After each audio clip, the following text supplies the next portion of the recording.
Welcome to the EcomCrew podcast, the web's most transparent podcast from two seven-figure sellers who share the good, bad, and the ugly about running an e-commerce business.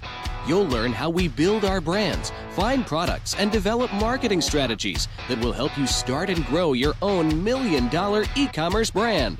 And now your hosts, Mike Jackness and Dave Bryant. This is Mike. This is Dave. And welcome to episode 219 of the EcomCrew podcast. It's an exciting time for Dave and I whenever it's EcomCrew Premium Week. So how you feeling, Dave? I am now feeling slightly better after ECF week. This is my first night after like a week of kind of being recovered, not only from hangovers, but from like 4 hours sleep per night. Yeah. So I am feeling pretty good today. I don't think we planned very well. We had ECF week, and then the only time we could figure out a time to launch Premium to make sure we're going to be around was right afterwards. And I feel physically like brutal, but like I'm very excited and optimistic about Premium. Oh, me too. Yeah, it's our first time opening it up, I guess, in just over 2 months. Yeah, first time in 2019. So we're going to go through this quickly because the main thing we want to talk about today is actually a 2018 recap. So if you don't want to hear our 30-second pitch here, just hit fast forward past these next 30 seconds. But EcomCrew Premium is our premium subscription service. We switched to a subscription last year just so we don't have to keep charging for every single course we release. So the courses we have in there and everything else we released in 2019 are all a part of that same package, along with twice monthly webinars, unlimited email support, our Facebook group, and I think, did I miss anything, Dave? Being able to interact with two cool guys? I don't know. What else? Well, that primarily, but also some in-person events, and we'll be over in China in April. So if anybody's thinking about heading over there, that's your opportunity to get to join the queue and meet Mike in person and get his autograph. But seriously, we will be doing a get-together in China just before phase 3 of the Canton Fair, and that also means just during phase 2. So if you're thinking about heading over there, EcomCrew Premium is definitely a good add-on for you, just not only for the events that we'll be doing, but also for our import from China Like a Pro course that we have included with Premium. Yep. And that event, we don't have the exact date yet, but it'll be, let's say, April 27th, plus or minus 3 days. Is that fair to say at this point? Your dates are off a little bit. I think it's April 22nd minus 2 or 3 days. Oh, it's over there. Okay. Oh, okay. Well, we'll figure it out. Somewhere in that time frame, we should have this nailed down. We've been working with a couple people and a couple other things we might work with. We're trying to nail that down as soon as possible. So, so I want to get into today's topic. Enough about, I always feel weird with the sales thing. So let's get into the main thing we want to talk about today.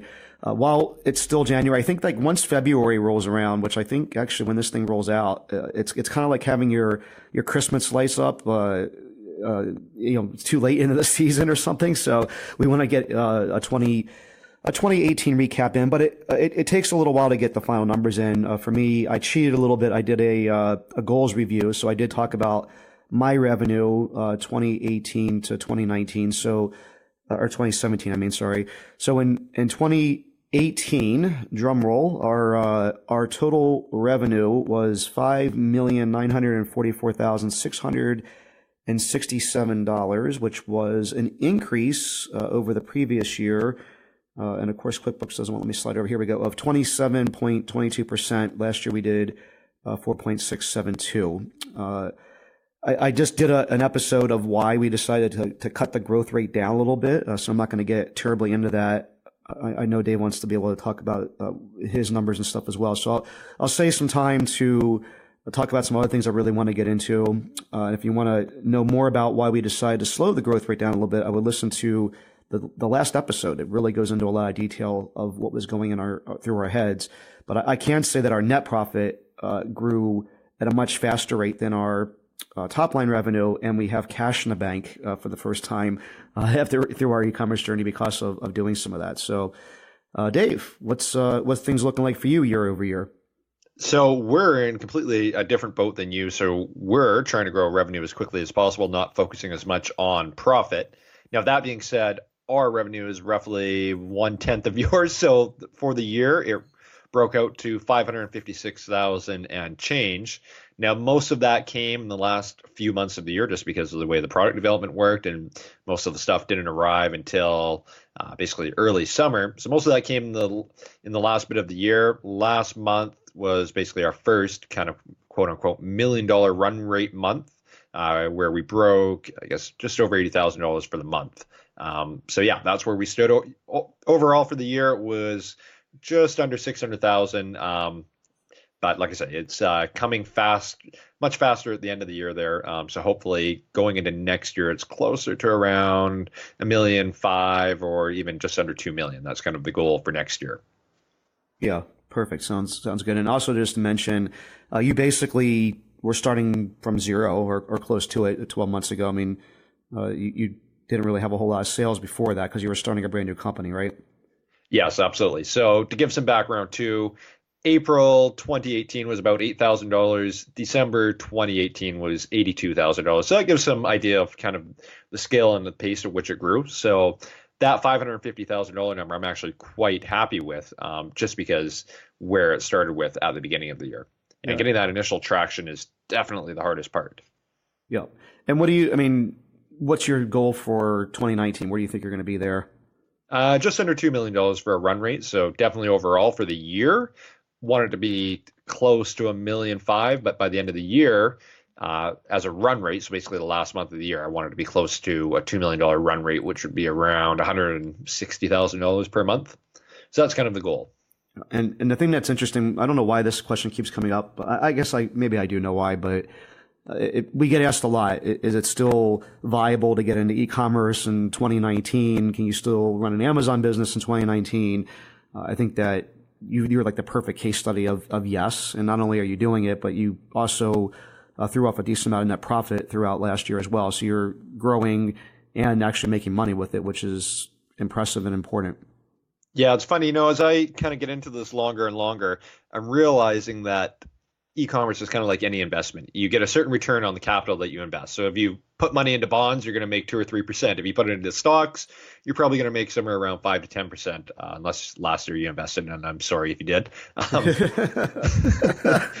Ouch. Hey, I had a lot of money invested in stocks last year. Unfortunately, I got into my money started to turn into inventory too late in the season. But yeah, and if you put money and if you invest money into e-commerce, you get a much higher return, and you're not making 1,000% on your money. But most people are making somewhere between 50 and 100% return on their money. So I don't know. I'm kind of more objective, I think, at this point in my e-commerce journey, where I kind of just look at it as an ROI number on the amount of capital that you put in. Mm-hmm. Yep. I couldn't agree more. So, all right. So what you had asked me to do for this episode, that's the revenue, the high level stuff. You'd asked to talk about highs and lows of 2018. So I made a list, checked it twice. I wanted to try to, I came up with 5 highs and 4 lows. So 5 highs and 4 lows. Yeah. I have a list of 2 and 2. I should have qualified. I'm an overachiever, man. I'm not going to just do one thing.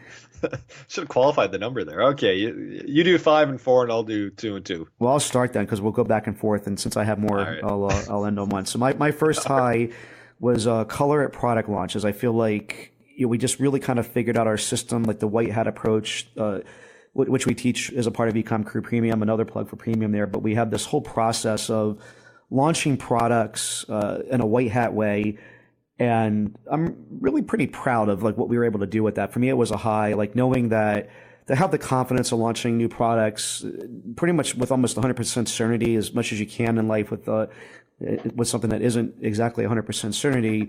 But man, we were able to increase our revenue with Color It by over 40%. I didn't really break down by brand how these numbers shook out, but Color It grew by 40% last year, which a lot of it had to do with the couple of products that we strategically launched. There was some other stuff that went into that as well, but everything we launched for Color It over the last year launched to a new number one bestseller. So we had that badge when we launched, and I don't know, it just felt good. It was kind of a high looking back at the year. It was something that felt good to me. Yeah, it's interesting. I still wonder how Amazon's algorithm works, and if in 2 or 3 years from now we're going to realize that Amazon places all this weight on the age of a brand and an age of a seller account for ranking items. And I wonder if they are You've been around for what now, 5 years? We start color in 2015. 2015. Yeah. So I do think age of a brand really helps those product launches, and of course the actual product launch strategy too. But I do think I'm seeing this in my off-roading brand is as it ages a little bit more, things just seem to rank easier and easier. And of course the launch process goes with that too. But I think age of the brand also really helps, and I think that's a great thing with Colored is that you've hit kind of that point now where you have years under the belt. And I don't know, something about me just thinks that Amazon's puts a lot of value in that age of the brand. So this is not an Amazon podcast, but I have a theory about this I want to say real quick because it's intriguing.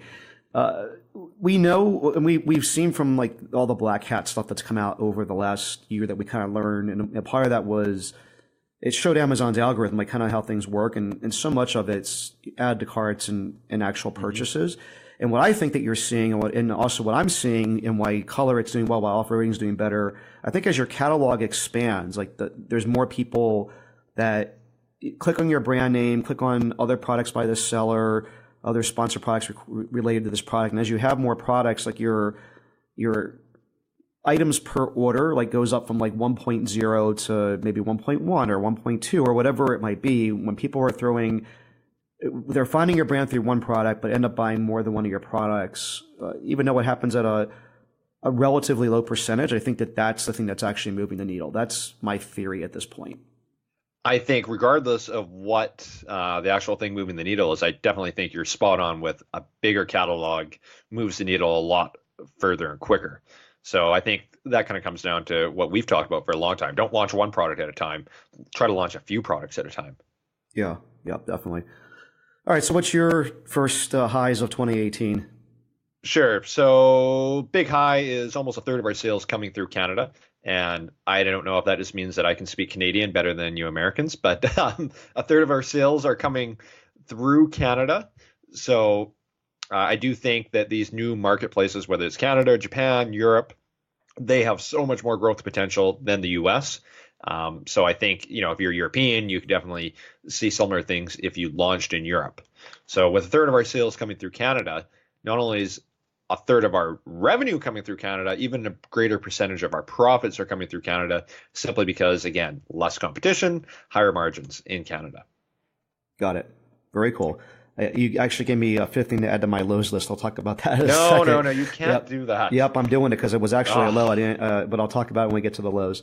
All right, my next high is net profit and cash in the bank. And again, this is something I just talked about a little bit about in the risk levers thing episode that I did. But towards the middle of the year last year, we just made a cognizant shift towards taking the gas pedal off of the top line revenue growth and just moving that over to net profit and trying to work on that and just lower the stress level. And man, it's made a marked difference. And I was talking about this in the previous episode, just how that's just changed like the frame of mind of everyone here, like not having to constantly worry about paying for the next order and having money for taxes and things of that nature. Because when you're growing at 100% per year, you're using up cash faster than your organic growth. So you're having to either put more money in the business yourself or borrow more money. And we were just always in this constant cycle of, on paper, we have this like great business and we're showing a great net profit and paying taxes on a bunch of money, but at the end of the day, there was no cash. So now the end result, especially after now the holiday season's passed and all that, we have more money in the bank than we ever have, and it's a high. I mean, it definitely is a high for me at this point. Just not having that stress level. It's not as good of a story. I mean, I'm sure that a lot of people out there would love to have heard that we did $8 million or $9 million or even $10 million last year. But as you say, that's just vanity, and the profit part is definitely sanity. And this has helped keep me sane. And you still have me to do podcasts with because of it. Well, this is kind of a funny podcast because your wins are exactly contrasted to my lows and vice versa, because you're talking about, sorry to get on the low part, but it flows nicely. You're talking about all this extra money that you have in the bank right now. Definitely a low for us is less money in the bank because we're growing so quickly. Every couple months, I'm basically having to cash in some of my stocks, which have performed terribly in the last 12 months and take huge losses on them and basically convert them into inventory. So exact opposite of you, where you have all this extra cash flow coming into the company and an excess of it, and we're in the exact opposite, where I'm basically taking out the investments, which are actually in the company. I'm thankfully haven't had to turn to personal investments yet, but taking business investments in stocks and convert them into inventory. And that's I've been through this before, thankfully, so I'm kind of aware of what I'm in for. But it sucks when you're basically, every time a big PO comes up for payment, that you have to scramble to get that cash. Yeah. And I mean, it goes, I just, again, talked about this recently as well, but this is why you got to look at yourself and not everybody necessarily around you. Everyone's at a different stage in their life. Everyone has different financial backgrounds and financial resources and wherewithal and business acumen and all these different things that kind of come together. And you just happen to be, because you sold your business a couple of years ago and kind of hit the reset button, you're just in a different phase. And that there's no right phase and there's no right answer. It's just, you got to be in your lane and I'm in my lane. And it's good to just have this contrast so people can understand the different headspaces that you could be in as an entrepreneur. Yep, I totally agree. But I kind of cheated there and gave a loss, or I guess a losing point. So let me highlight that with a win, and that would be targeting Shopify customers and sending them to Amazon. So especially after coming back from ECF week and everybody's talking about trying to get off Amazon, I'm trying to do the exact opposite, and I'm trying to drive traffic to our Shopify store and then getting them to go directly to Amazon to buy. So I try to do everything possible to get them not to buy on our Shopify store. And we're getting now a significant amount of revenue going through our Shopify store that we can't divert to Amazon, and an even bigger portion going to Amazon. So by taking all this traffic going to our website and driving them to Amazon, you can really see the uptick in rankings on Amazon, because Amazon, for whatever reason, really seems to value external traffic being driven to your listings. So by being able to do that, I think that we're able to rank items a lot quicker than we could compared to the listings who aren't sending any external traffic to their listings. Yeah, I mean, without a doubt. I mean, that's the whole core of our, the course, right, is to take traffic, however you do it, capturing leads, by having organic traffic going to your website, however the heck you do it. We have a bunch of different ways we talk about, but I couldn't agree more. I think that external traffic thing is definitely a high. I think that's a part of like what I was talking about, just the product launches. I think you're dead on. Like, there's no doubt that makes a big difference. Yeah, it's funny how there's two different viewpoints on that whole sending traffic to Amazon or not sending it to Amazon. Some people are trying to get them, doing everything they can to get people off Amazon. The other boat is trying to take all their traffic and do everything they can to get it sent to Amazon. So it's funny, the contrast there. I guess time will tell who has the right approach. Yeah, without question. I can tell you, I feel like Jekyll and Hyde with this, because I've done both myself. When I first got started, it was everything I could to get the traffic off Amazon to my store. I didn't want to have them, didn't want to pay them the 15%, et cetera, et cetera. Now it is reluctant, right? I mean, like, I'd rather have the sale on Color It or on my own website, whatever it might be. I'd rather have that, because I'd rather have the control, et cetera. But the reality is, unquestionably in my mind at this point, and because we've been doing this for a couple of years, the math is that you're better off sending it off to Amazon, because by doing so, every sale that you send over there, you're going to rank slightly higher. And if you have this outside traffic and you can push that lever just a little bit, it's what's allowed us to rank for these like ridiculously competitive terms that we would never, I mean, clearly never in a million years would we rank for some of this stuff if it wasn't for this halo effect that we have by sending the traffic. And now, the hard part is I can't quantify it. Like, I can't put that in a spreadsheet and say it's made X percent difference, but without question, just being a math guy and being so entwined in this business, like, I know the answer to it, and you've obviously seen the same thing. Yeah, and probably the best part about sending traffic to Amazon is that if you use an Amazon affiliate link, you can select to get an Amazon gift card back in revenue instead of deposit to your bank account. So now I have these massive Amazon gift cards coming to me every month for the Amazon affiliate links that we're using. So I'm buying lots of useless crap. We should start using those gift cards to give away for like EcomCrew people somehow. That's great. Okay, you match me, and that's not what I was thinking. Sorry. Okay, I dug myself a hole there.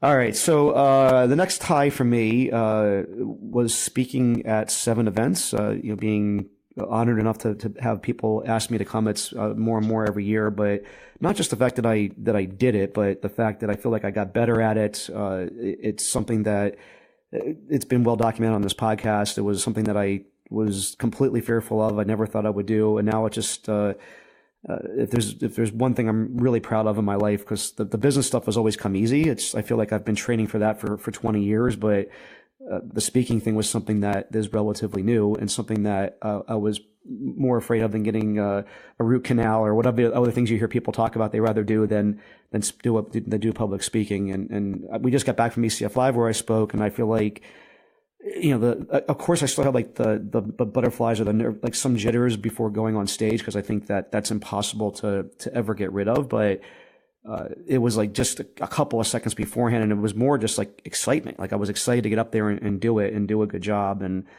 so for me, that was a big high for 2018. Yeah, you mentioned that, and I'm still trying to wipe away that taste of puke in my mouth as we heard through a friend as we're leaving ECF, and the friend, this other guy basically said the highlight of his ECF event was getting to meet celebrities like Mike Jackman. Oh, God.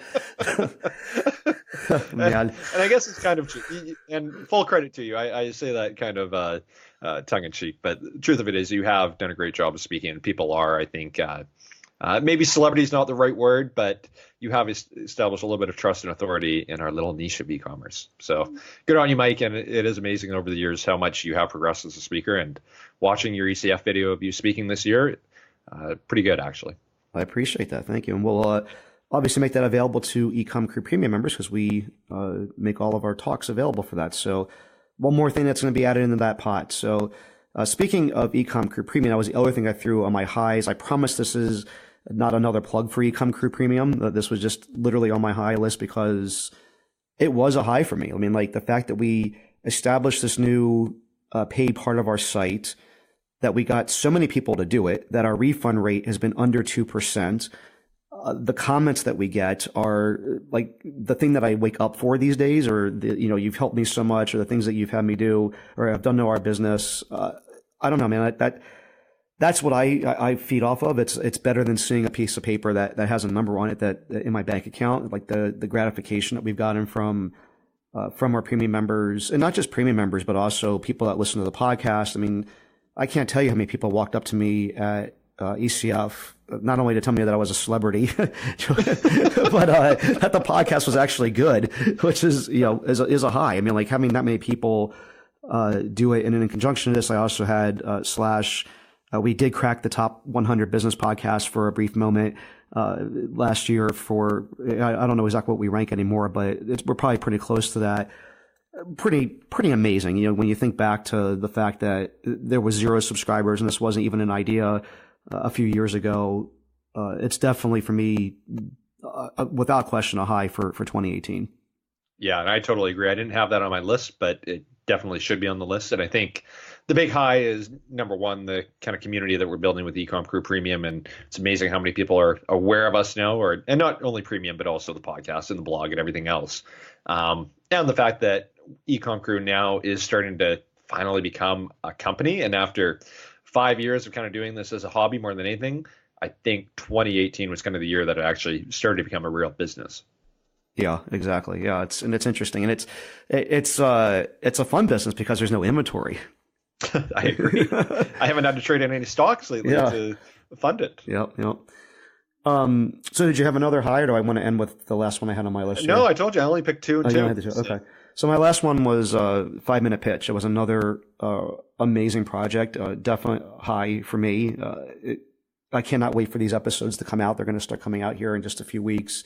But it was, I don't know, it's just one of these things where it's hard to explain just the fact that I was even in the room with these people. Like it was amazing. Greg Mercer, who's just such a public figure in e-commerce and done such awesome stuff with Jungle Scout and everything else he's done there. Steve Chu, who I've become really great friends with, and runs his own podcast and blog and course, which I also recommend you guys go check out over at mywifequitherjob.com. Just a great guy and another great person in the space. We all teach a little bit differently, have different things. So if you don't think premium's for you, I would go check out My Wife Quit Her Job and what he does over there. It's also awesome stuff. And just like him, Scott Volker, who's, another big personality in the space, at the Amazing Seller. He also has a great podcast and training over there. Just, we all just gelled so well together, at that event, recording it, having the people come in that we interviewed, and just like their excitement to like be there and like promote their company. And then like the look on the faces of the 8 people that moved through to the finals. It sucks. I kind of understand now, like, the American Idol or, X Factor, any of these shows, like you always think that they're acting when they're like saying that this is a hard decision, that they don't want to move people through. But I actually think that part of it's true. I think part of it probably is acting, on their part, but it does suck telling people no, and so that was the only bad part about it. But the look on people's faces that got to move forward, and the fact that we know that we're going to change someone's business, for the best when whoever wins the ultimate prize that we're handing out in May. And then all the people that also came in and guest speakers. I mean, I got to meet people like Pat Flynn. I mean, how freaking cool is that? I mean, the guy is like an OG of podcasting and marketing. And the guy was maybe nicer in person than he even appears to be on the podcast. It was absolutely amazing. And, Drew Snaki came in, who's a longtime friend, Andrew Udarian, Michael Stelzner. I mean, just the opportunity for that was just, for me, was a huge high. It was awesome. Yeah, I can't wait to see it. I still have not seen any footage from it, so it'll be cool to see it come May when the big finals are announced, or I guess played. Yeah, so we're going to start playing the episodes in February, but the finals will be held live at Seller Summit. So if you haven't gotten your ticket for that and you want to come see us live, do that there. Go to sellersummit.com, I believe, and get yourself a ticket for that. Oh, I had no idea, actually, that it was being played there. Yeah, or hosted there. The finals are going to be done live, and Ezra Firestone is going to be our guest judge for the finals. So come check that out. Very cool. Yeah. All right, let's get into the stuff no one ever wants to talk about, which is the lows, which I think is probably one of the things that makes us unique at the EcomCrew podcast. I think that we have so many lows. Yeah, well, yeah. The fact that we even talk about them, I think, is probably the thing. I think most people just aren't willing to throw themselves out there like that. For me, like, I feel like the best service I can give, we should probably start leading with these things and talking about this stuff first, because again, just being at ECF Live for the last week, you realize like the stuff that people are going through, and everyone's struggling like so much. When you start to ask those questions and get them to open up about it, even people that on the surface seem like they're doing amazing, like there's still a lot of skeletons and things in the closet that they're having to carry around with them, a lot of baggage. So, I have my own list, and it's definitely not always easy and not always fun, even though I would rate my life way above average. I mean, there's still things that cause the thing not to be a 10. So ready to get into them?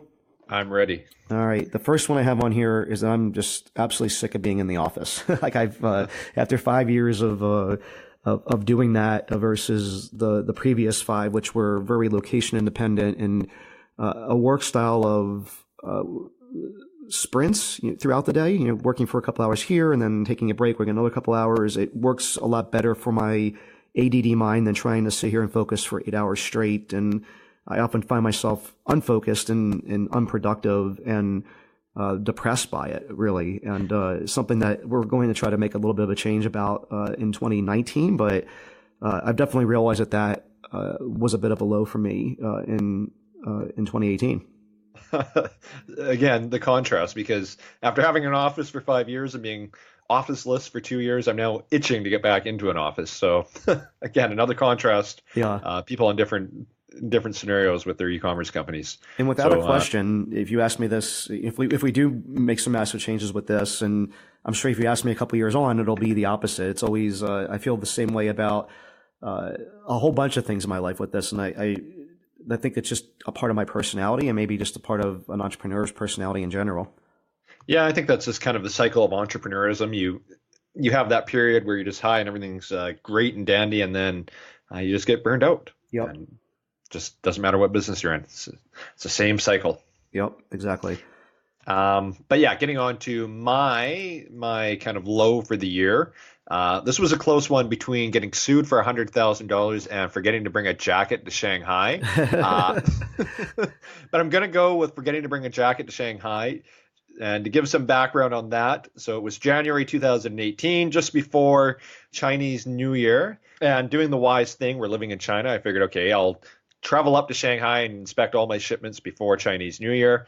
Never even looked at the weather. Shanghai is roughly on the same latitude as San Diego, so I thought, okay, great. Bring a sweater and some jeans, and I'll be good to go. Get up there, and it's the first time in 20 years that Shanghai has seen snow. Travel to the factories.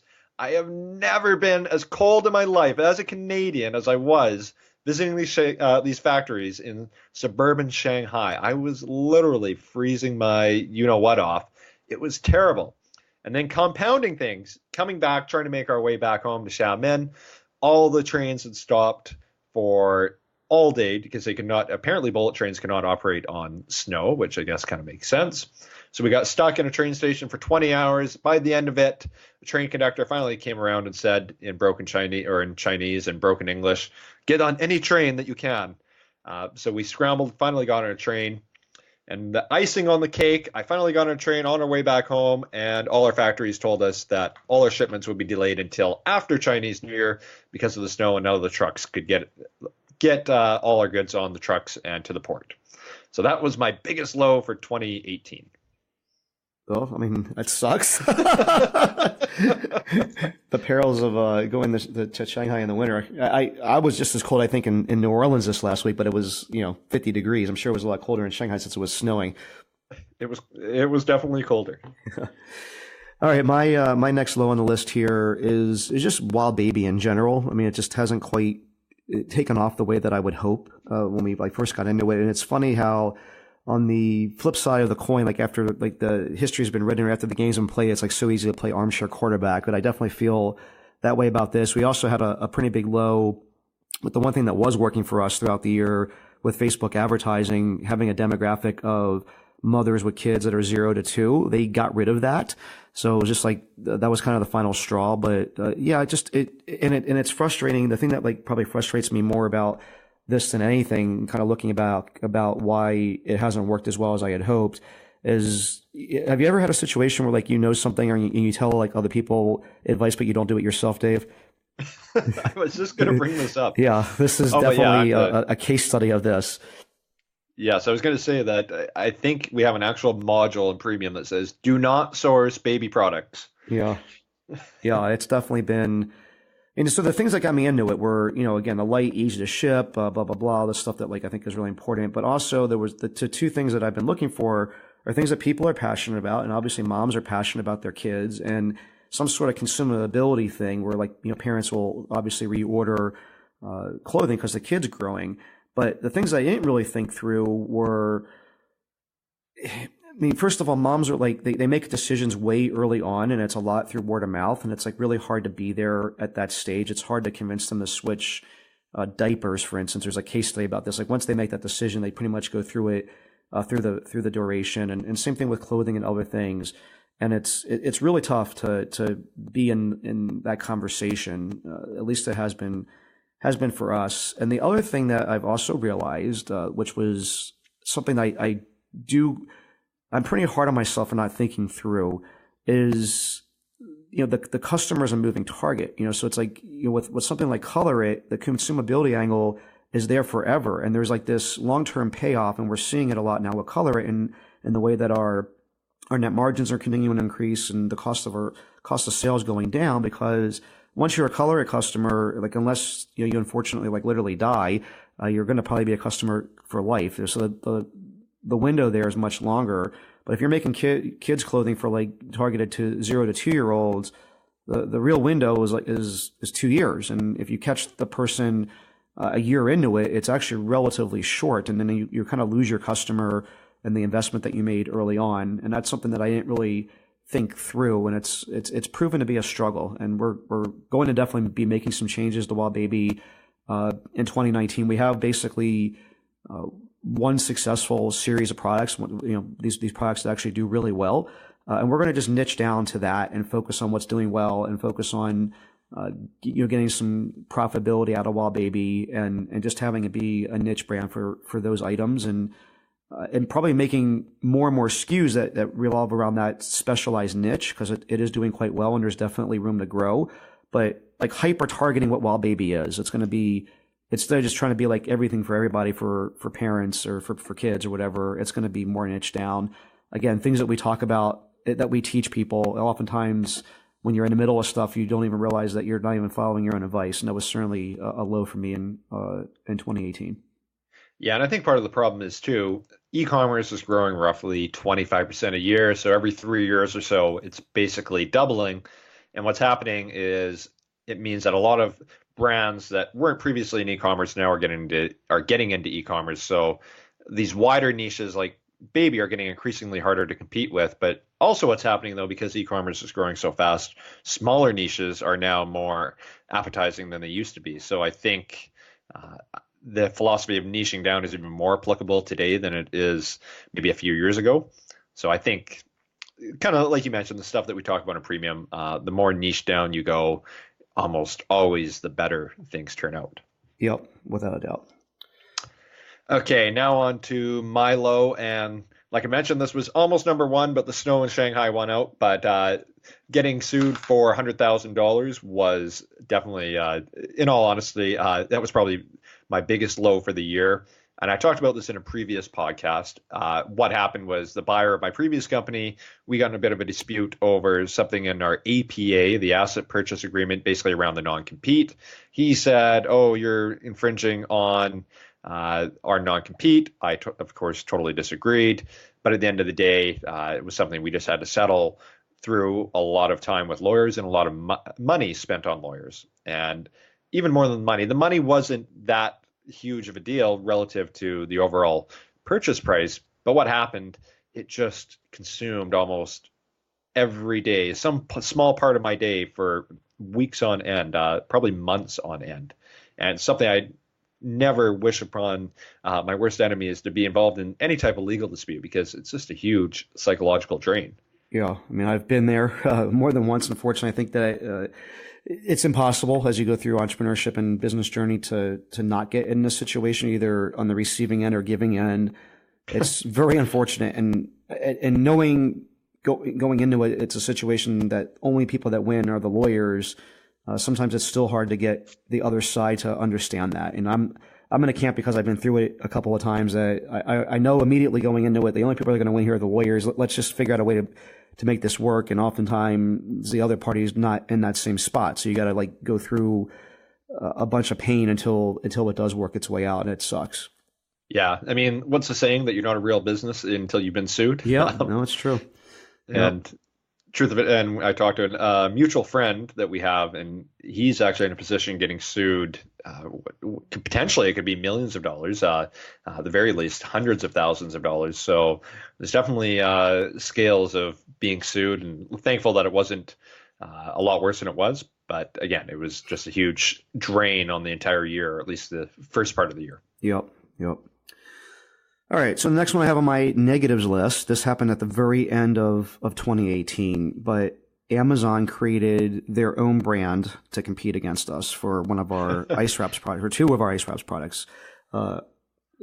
Two of the four best-selling SKUs in our entire catalog are being targeted by Amazon for this ice wraps brand. It's disgusting. It's like, and it's a direct ripoff. I was showing a few people this at ECF, and it's like hard to even distinguish between our product and their product. I mean, they took no shame in just using the same color scheme, same fonts, same everything. They just changed, put their logo on it, and there's nothing I can do about it, obviously. And I already know what the end result's going to be. So it's probably going to be a low that's going to carry over in the 2019 as our sales slowly drop because of this. But it's upsetting, because it's going to end up being six figures probably of lost net profit in 2019 as they slowly eat into our sales. Yeah, and it comes down to, I guess, kind of lifestyle of a product. How long have you had the product for? A couple of years. And I mean, we talked to a lot of premium members about this too, about products just always, after it seems a year or two of having some pretty good traction, get eaten by competitors one way or the other, and whether it's Amazon with their Amazon Basics or just American or Chinese sellers. Yeah, and every product has a finite lifestyle. I agree with that, but this is different, because when you search for, there's a good search, you can just search for AAA batteries on Amazon for instance, and when you do that search, there's this huge, above the fold section of our brands, and they have multiple brands that sell that. So the same thing has happened now with they have just so much more real estate. Like it's going to make a much bigger difference than just having other competitors. I never think about, oh, I'm going to sell all the ice packs on Amazon. That's never the way that I think about business. It's just like, I'm in my lane. We're going to have X percentage of sales. Yes, there's going to be competition. But as long as we can stay in our lane and continue to have a decent percentage of those sales, we'll be fine. I think that this is going to be, we'll still sell these products, but it'll probably, my guess is that it's going to cut them down by at least 50% over next year. Yeah, I mean, I guess the results will be a lot more sudden than they would be if it was somebody else. And yeah, that sucks. And it's kind of like, I guess, catching your girlfriend sleeping with another guy almost, because Amazon, you're in bed with Amazon, but she's apparently in bed with somebody else too. Yeah, yep. Okay, the next one I have on my list here on the negative is, this is something that I struggle with throughout my business career, but what ends up happening for me, and this is going to sound sick and twisted. You and I have talked about this, Dave, but for the audience, this will sound sick and twisted. But for me, the excitement of business and doing what we've done is taking something from zero and, something from nothing and turning it into something. And the excitement of that and all the challenges that provides along the way, and just, kind of being in this mode of being hit by a fire hose of lack of knowledge and not knowing how to do it. And then once I kind of get to the point where I've put my 10,000 hours in, the Malcolm Gladwell outliers effect, and I become the outlier guy that knows so much about that business and niche and industry, I lose motivation. It's like the time when you make the most amount of money and become the biggest expert. But for me, it's become a little bit less exciting because of I come to work every day and I know exactly what I'm going to do. The things that end up becoming the things that are the unknowns are the things that suck, like getting a lawsuit, or we haven't had a lawsuit, but we had, copycat stuff, or Amazon shuts our listing down, or, things that used to like just glide off my shoulders because I was so excited about learning something new and the challenge of launching a new product and all those things. And now that it's kind of been figured out, it's less exciting. But the thing that I've been able to do to channel that is to apply my knowledge to others, but through the speaking thing, through the podcast, through Premium, it's really kind of renewed that vigor because I'm seeing the results of someone else, like I'll be able to apply that. And that's something new and exciting to me. And hopefully that'll last for a couple of more years. I don't know how much longer that will be interesting to me, but in the short term, at least right now, I can tell you, and we talked about this in a private meeting in New Orleans, it's still like really, really exciting to me to be able to do that knowledge transfer and see so many people benefit from that. But in my own business, it's like, whatever, we're making money, whatever, and I know that sounds, like I said, sick and twisted and stupid, but that's just kind of how I'm wired.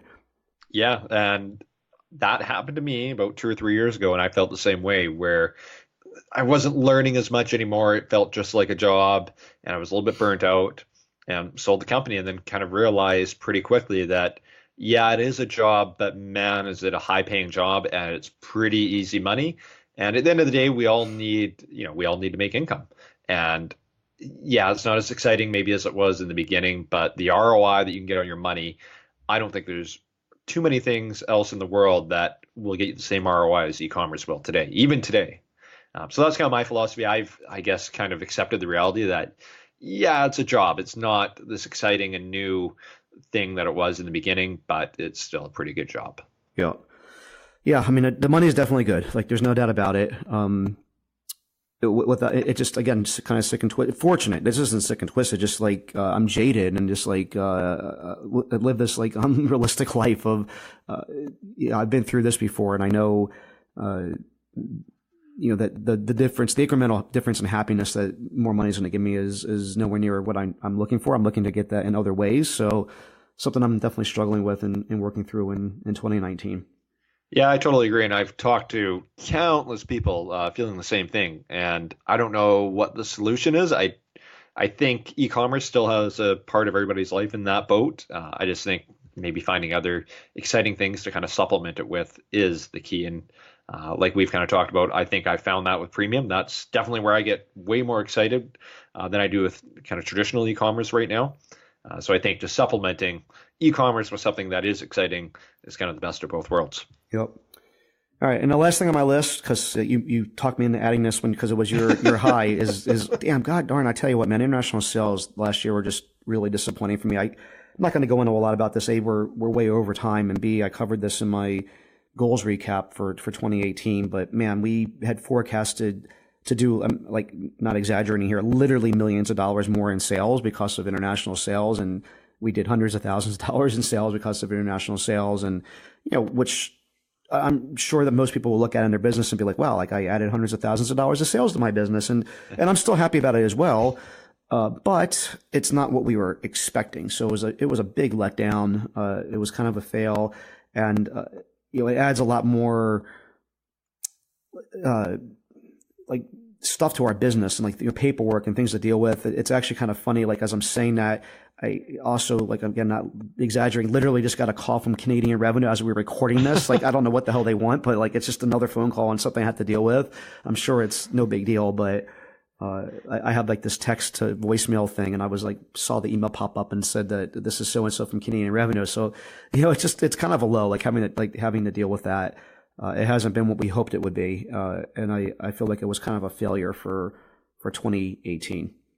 Yeah. Well, by the way, I can probably tell you what that call is for. Normally, GST returns get mailed out in January, and maybe yours was not successfully delivered. And normally they'll call and say, hey, we have this mail return. So that's probably what your call is about. But I totally agree. International is a pain in the butt from an administrative standpoint. And so if you can't make it worth it, it's not worth it.